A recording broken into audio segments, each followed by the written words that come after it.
peacefully put their hands up. They both complied, and we now have them safely in custody. How did this mother of three, a former Dali, prison patawanin mo na. become Aray, a sabihin mo. fugitive? Two former co-workers Aray, sabihin mo. always let the men in her life take the lead.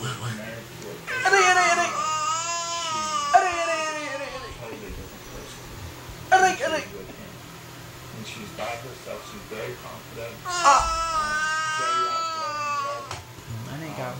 Just Kendo ka na? Kendo ka ba o mic mo yan? Kikendo. Ha? She was very timid, Uy, wouldn't talk, baby. would do anything. Ayun si mama mo. Ayos na naman. Iwan ka na naman. Iiwan ka na naman. Stupid. Iiwanan ikaw. Belittle her as best he could. Bahala ka na dito.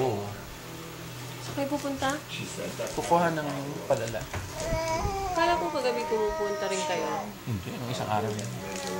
Pinutan ninyo kagabi. certain things. Hindi mo kami lumabas kagabi, ma. Si Tet lumabas kagabi, ma. She trained as a nurse in Lumabas mo kayo ni Phoebe? Tennessee.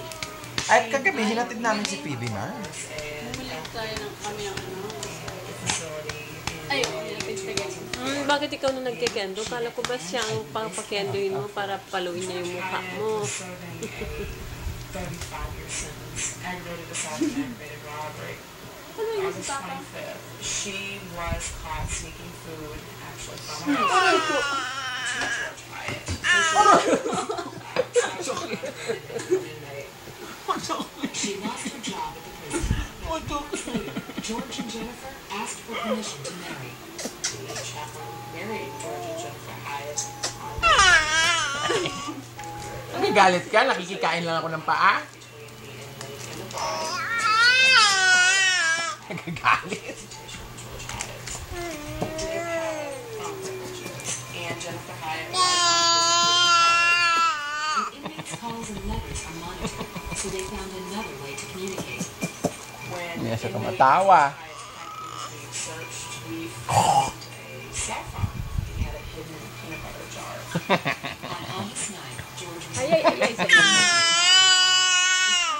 to be 6 more years in prison, but it seems that he Lahat and TV na naman siya. other plans that went terribly wrong. Dito ka na nga. Tama, ma. Akian ay kendo. Tawag dyan kendo? Kendo stick. Kendo stick. Women and their partners in prison often find a way to be together. They have these long tables. May rice pa ba sa baba, ma? Couples would crawl under the Pag-iwan ka ng pang sinangag kasi wala na yung bread. very bizarre situation. Sitting, knowing where your feet were under the table with this couple. Ay, lalabas kayo? Ah, Bili na lang kayo ng bread. Thank Robertson Wala. pabili ka? to the more traditional approach. Kung 50 ba no, meron pa akong bili mo na ng bread yung ano. Bibili sana ako ng pagkain.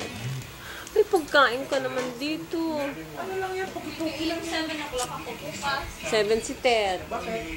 Train around the park. 7 to 10 yung In Canada and a handful of U.S. states, married prisoners are eligible for conjugal Pares visits. tayo, be. Bakit yung ID mo wala